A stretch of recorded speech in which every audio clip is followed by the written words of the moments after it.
El Poder Judicial del Estado de Baja California Sur evoluciona para ti. Estás sintonizando un programa de conexión ciudadana sobre temas jurídicos de interés social de una manera ágil y ligera. Buscando resolver dudas relacionadas con la impartición de justicia. Esto es Hablemos de Justicia. Comenzamos. Muy buenas tardes, bienvenidos a Hablemos de Justicia, un programa del Poder Judicial del Estado en coordinación con el Instituto Estatal de Radio y Televisión. Les agradecemos que nos sintonicen a través del 99.1 FM y el 1050 de amplitud modulada. Quiero saludar también a quienes por medio de nuestra página de Facebook H. Tribunal Superior de Justicia de Baja California Sur nos escuchan. Soy la licenciada Livia Vázquez, directora de Comunicación Social del Poder Judicial. Esta tarde me acompaña en la conducción la licenciada Virginia Eunice Rivera Calderón, secretaria técnica de la Comisión de Carrera Judicial del Consejo de la Judicatura del Estado, quien este día estará con nosotros en ausencia de la licenciada Ligia Patricia Muñoz Peña. Licenciada, gracias por estar siempre apoyándonos en este programa. No tienes que dar las gracias, Lidia, es un placer para mí. Hola, amigas y amigos radioescuchas, estar de nuevo con ustedes. Gracias por invitarme de veras a este programa tan importante, Hablemos de Justicia. Y recordarles que pueden ustedes comunicarse a todos los interesados para plantear y exponer cualquier duda o propuestas en este momento al teléfono 12-223-28 y contactarnos a nuestros correos electrónicos en minúscula hablemosdejusticia@hotmail.com, como otro que se los deletreo, hablemosdejusticia@tribunalbcs.gov.mx, para que nos hagan llegar sus propuestas y sus preguntas de temas que sean de su interés. Bien, la semana pasada estuvimos conociendo y aprendiendo acerca de la sucesión, de quienes pueden promover un juicio, del testamento, por lo que el día de hoy continuaremos con el tema juicio sucesorio en su segunda parte. Quiero agradecer a la jueza Claudia Janet Cota Peña, titular del Juzgado Segundo Familiar, el que acepte estar con nosotros hablándonos de este tema, que si bien ha sido extenso, pero es un tema de mucha importancia. Bienvenida a su programa, jueza, gracias. Sí, muchas gracias por la invitación. Buenas tardes. Bienvenida, licenciada, jueza, qué gusto saludarla de nuevo. Bueno, pues daremos inicio a este tema y por favor, ¿nos podría usted platicar sobre qué es la sucesión intestamentaria o legítima? Bueno, la sucesión intestamentaria o legítima, conforme al código así se llama, es la transmisión de los bienes que hace una persona que se llama de cuyus, autor de la sucesión, autor de la herencia, a otras personas que son sus herederos, que conforme a la ley tienen el derecho de esa sucesión, respecto de los bienes, derechos, obligaciones y cargas que tuvo el de cuyus en vida y que deja y trasciende a ellos. ¿Qué podemos entender por heredero? El heredero es una persona que recibe los bienes, el dinero, derechos y obligaciones de la persona que muere en cumplimiento a la ley o en la disposición de un testamento. Quiero precisar también, por cuanto a la sucesión intestamentaria que me preguntaron, no hay testamento, carece de testamento en sí, no existe la figura del legatario, que es solamente por el testamento, nada más el heredero que conforme a la ley puede trascender en los bienes, derechos y obligaciones del de cuyos. Muy bien. ¿Y quiénes son los que pueden heredar en esa sucesión legítima? Van a heredar conforme a la ley los ascendientes, descendientes, la cónyuge supérstite, que es la que sobrevive o el que sobrevive, el concubino o la concubina, los hermanos, primos hermanos, los tíos, el incapaz y la beneficencia pública, porque en caso de que no haya ninguno de estos, hereda la beneficencia pública. ¿Y cómo hereda? La ley nos marca las porciones en las cuales van a heredar. Por ejemplo, la cónyuge o el cónyuge que sobrevive, supérstite, que se llama, si concurre con descendientes, va a tener el derecho de un hijo, pero si carece de bienes o los que tienen al morir el autor de la sucesión no igualan la porción que cada hijo debe corresponder. El cónyuge debe de recibir esa porción íntegramente, ya que se debe de ponderar el hecho de que se haya casado tal vez por sociedad conyugal y tal vez la porción que deba de heredar no es igual a los bienes que tenga en su momento. Entonces, en tratándose de matrimonio, para que puedan entender, ya sea sociedad conyugal, ya sea separación de bienes, hereda como hijo, con la condición que no tenga bienes suficientes, o los que tenga en ese momento no igualen a la porción que a cada hijo le deban corresponder. Lo mismo va a heredar la concubina, aunque no tenga ese acto solemne que el código habla, como es el matrimonio. Uh-huh.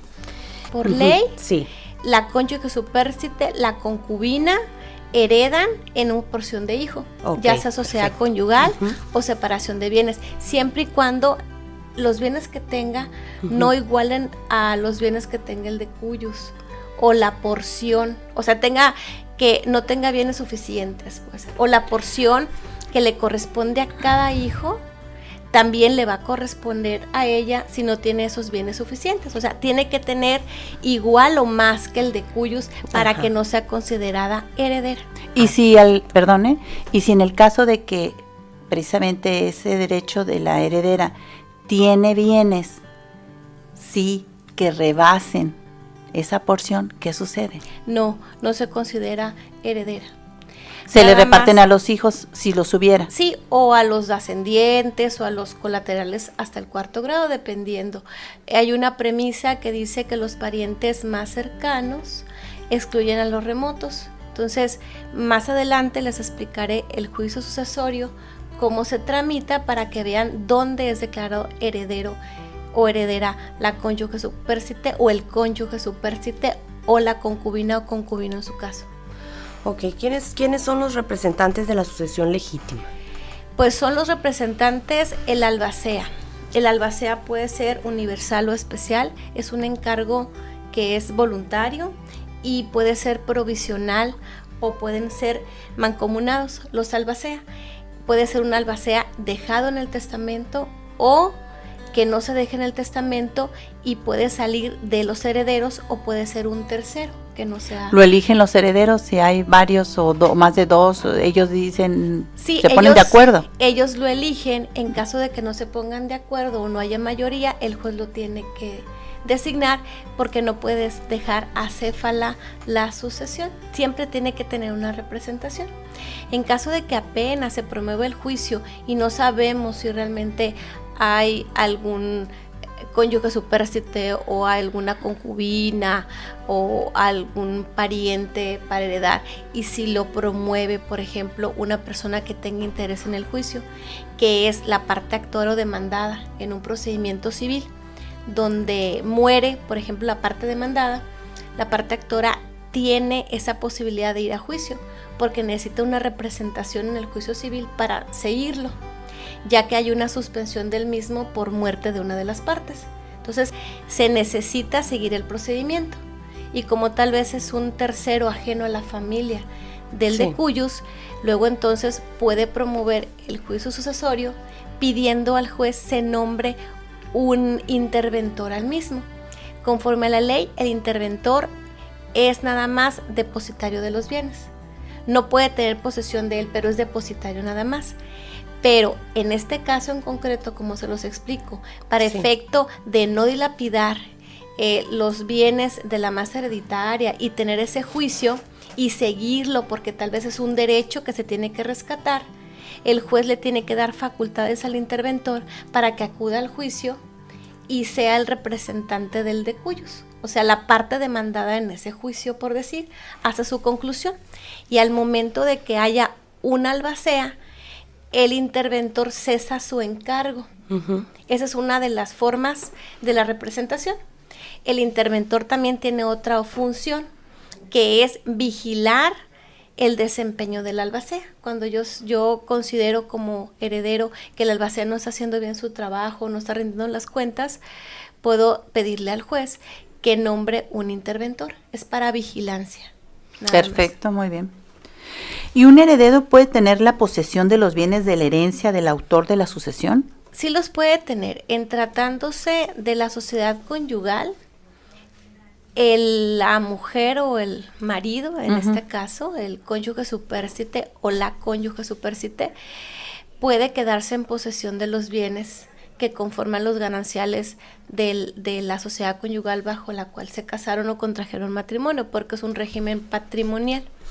Claro, con la supervisión del albacea o el interventor en su caso. Entonces, ella puede quedarse con la posesión de los mismos y algunas ocasiones hay bienes que producen frutos. Entonces, es importante ver qué tipo de frutos son, si son civiles, de rentas o son naturales. Pero hasta que se parta la masa hereditaria, la cónyuge se puede quedar en posesión de los bienes.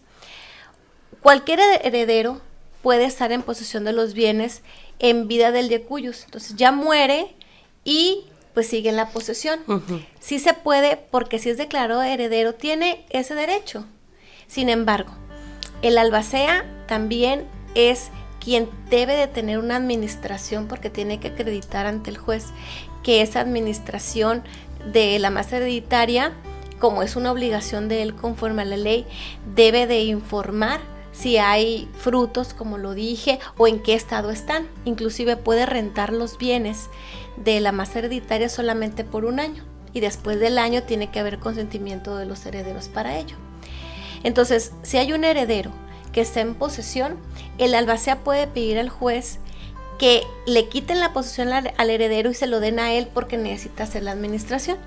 Pero no solamente es con una promoción, tienen que hacer un incidente, que es un juicio chico dentro del trámite de la sucesión, para que se le dé una garantía de audiencia al poseedor, que es el heredero, para saber en qué calidad o bajo qué argumento tiene esa posesión, y se resolverá en la sentencia interlocutoria que se dicte al efecto si se desposee del bien el heredero para entregárselo al albacea, pero sigue siendo de la masa hereditaria. No se está diciendo que va a ser propiedad del albacea, no, es solamente para efectos de administración o alguna causa análoga. Muy bien, muy interesante. ¿Pueden acumularse juicios diversos en una sucesión? Sí, son juicios universales. Entonces se acumulan, por ejemplo, si empieza un juicio sucesorio testamentario del papá y después muere la mamá sin testamento, o sea, en sucesión legítima, se acumulan. El intestamentario se acumula el testamentario. Entonces, porque son pues padres de los hijos, de los descendientes, que posiblemente son herederos en el testamento y que también pues son herederos conforme a la ley respecto de la mamá, quien no dejó el testamento. Las acciones civiles y las acciones mercantiles de créditos también son acumulables. Hay alguna acción civil de prescripción positiva en donde se pelee un derecho, se puede llevar tanto en el juicio ordinario civil, en el juzgado civil, conforme a la competencia, o se puede acumular al juicio sucesorio, donde también se tiene que llevar, con su trámite normal. O sea, una cosa es el juicio sucesorio en sus etapas y otra cosa es el juicio civil. También los juicios que son incoados en contra de los herederos. Por ejemplo, yo como heredero tengo un derecho y yo me deshago de mi derecho, no lo quiero, lo repudio, lo cedo, conforme lo vamos a ver en el juicio en qué etapa procesal.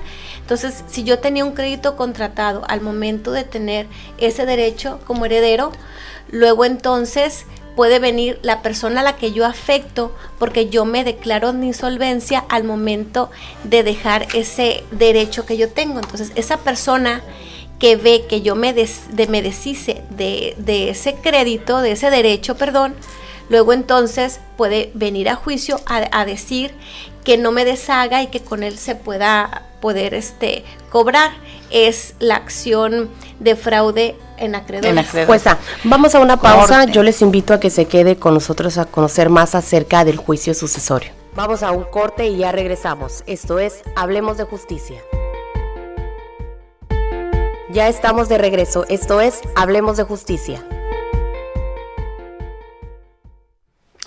Ya regresamos, estamos con la jueza Claudia Janet Cota Peña, titular del Juzgado Segundo Familiar del Honorable Tribunal Superior de Justicia, hablando acerca del juicio sucesorio en esta segunda parte, por lo que quiero recordarles los teléfonos en cabina, que son el 12-2-23-28, para que se comunique, para que la jueza aquí presente pueda resolverles cualquier de sus dudas, y además recordarles los correos electrónicos que tenemos son hablemosdejusticia@bcs@hotmail.com y hablemosdejusticia@ tribunalbcs.gov.mx. Jueza, ¿qué cree? Están preguntando ahorita en el radio, los radioescuchas preguntan que en qué juzgado, cómo se llama, se puede tramitar lo que es el juicio sucesorio testamentario. Bueno, el juicio sucesorio testamentario o intestamentario se tramita ante un juzgado familiar.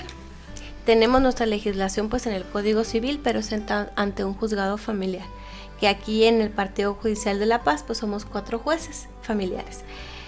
¿Cómo es el juicio sucesorio testamentario e intestamentario? Porque los dos se tramitan igual. Se conforman de 4 secciones. La primera sección es de sucesión, para que pueda ser más entendible, no conforme al código, ¿no? Porque hay mucho tecnicismo en el mismo. Sí, claro. La primera sección es cuando comparecen en un juicio sucesorio, que donde no hay testamento, sucesión legítima, comparecen todos los que se creen con ese derecho a heredar. Y van a acreditarlo con el entronque, o sea, es la partida de nacimiento con el autor de la sucesión. Y se debe de acreditar la muerte con el acta de defunción o con un procedimiento de declaración de ausencia o presunción de muerte. Siendo esto, se tienen que nombrar 2 testigos para acreditar, pues, que es muy importante procesalmente el último domicilio del de cuyos donde murió, en razón desde la competencia por razón de territorio, es decir, si fue aquí en La Paz, pues somos competentes los jueces de La Paz. Si es en Cabo San Lucas su último domicilio, pues es competente el juez de allá. Entonces es importante que lo precisen. Después de que se escucha a los testigos, pues vemos si no hubo algún otro heredero que no manifestaron los promoventes, porque es importante llamar a todos. Si nos proporcionan los nombres y dicen, bueno, es que Pedro no quiere venir, es importante que nos digan para nosotros notificar a Pedro, ya sea por edictos, cuando se desconozca el domicilio y se pidan esa referencia de los domicilios a las autoridades administrativas. Entonces, es mandarlo llamar. Si él quiere deducir derechos o no quiere deducir derechos, ya será cuestión de esa persona ir a juicio o no ir a juicio. Posteriormente, después se giran oficios al Registro Público de la Propiedad del Comercio y al Archivo de Notarías para saber si hay algún testamento, porque posiblemente los promoventes digan, pues yo no sé si hubo un testamento, lo dejó mi papá, o lo dejó mi abuelo, o lo dejó mi primo. Entonces se giran los oficios y ya nos contestan si hay un testamento. En caso de que haya un testamento, va a cesar el juicio sucesorio intestamentario, cesa y se abre la sucesión testamentaria, porque hay un testamento. Porque hay un. Posteriormente a ello, se realiza la declaratoria de herederos, que es una sentencia interlocutoria, en la cual uno como juez y conforme a la ley, conforme al código, va a declarar quiénes son herederos y bajo qué porciones van a heredar. Y se nombra un albacea que posiblemente dentro del escrito inicial digan, fulano o Pedro, queremos que sea el albacea. Entonces se nombra. Si no manifestaron quién quiere ser el albacea, se fija una fecha y una hora para que se lleve a cabo la junta de herederos y se designe el albacea. En caso de con, que no con decidan, presencia del juez, en ese caso de usted. Sí, Ajá. y si no se ponen de acuerdo, pues el juez lo designará. ¿con base a qué? Solamente es cuestión de que ellos voten, Ok. todos o la mayoría, y si no se ponen de acuerdo el juez, en razón de que debe de haber una representación. Y si no se ponen de acuerdo, ¿en qué criterio tiene el juez A para eso me poder refería. elegirlo? Ajá. Así Pues es. se puede elegir de entre los herederos, ¿no? No podemos tener el principio de discriminación de decir, bueno, este es mejor que aquel. No. Se toman como base algunas situaciones, tal vez la persona que tiene estudios, la persona que puede garantizar también, afianzar el cargo de albacea. O sea, no es un cargo voluntario, pero es un cargo con demasiada responsabilidad. No es tan fácil llevarlo a cabo, ¿no? Entonces, ahí mismo, ya una vez que me declaran heredero a mí, yo tengo la opción de decir, mi derecho no lo quiero, o lo quiero ceder, ya una vez reconocido el derecho, lo quiero ceder a mi mamá, lo quiero ceder a mi hijo, inclusive mi hijo que no es declarado heredero, yo le digo, yo quiero que lo cedas tú, o sea, un tercero que viene a la sucesión, puedo yo cederlo. Después de que se nombre la albacea y acepte el cargo, se cierra la primer sección. Ahí también, si es testamentaria, como se lee el testamento, puede haber impugnación del testamento y también se resuelve en la primera sección. Si la albacea no hace, no conforme a la ley, el encargo que la ley le señala, o sea, las cuentas generales, las cuentas anuales que tiene que rendir, luego entonces cualquiera puede pedir la remoción de la albacea, que puede ser vía incidental, y se tramita en la primera sección también. Todos los promoventes, que son los presuntos herederos primero, antes de la declaratoria de herederos, pueden nombrar abogado por separado. Cada quien puede tener una representación. No se necesita un abogado para todos, no, porque posiblemente yo no estaré de acuerdo con otra persona. Entonces, puedo yo señalar un mandatario o un oidor de notificaciones para que a mí aparte me den las notificaciones que surjan respecto del expediente. La segunda sección es del inventario, en donde el albacea, que es la obligación de él, lo va a presentar de forma provisional y se le tiene que dar una vista a los demás coherederos para ver si están de acuerdo. Ellos pueden pedir que se nombre un perito para los avalúos, o el albacea puede ya presentar inventarios y avalúos. Tienen que ser de todos los bienes o derechos, dinero, alhajas, todo conforme la ley lo marca. Los bienes inmuebles tienen que estar debidamente acreditados con la escritura correspondiente. Sí, si son derechos de posesiones, pues nada más decir, hay un juicio en el juzgado primero civil, segundo civil, donde se lleva a cabo.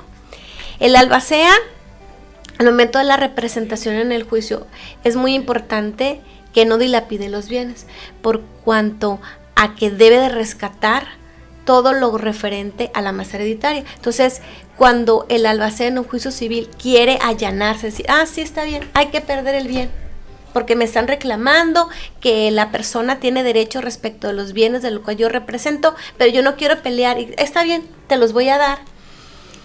Los herederos tienen que ser llamados al juicio civil para decir, mira, eso está haciendo tu albacea y posiblemente hay una dilapidación. Entonces, el inventario y avalúo se tiene con los dineros, alhajas, bienes, derechos, cargas y lo demás. Y se tiene que aprobar cerrando la segunda sección. Bien, ¿qué les parece si dejamos las siguientes secciones para un programa más adelante, si acepta de nueva cuenta la invitación, jueza? Claro que sí.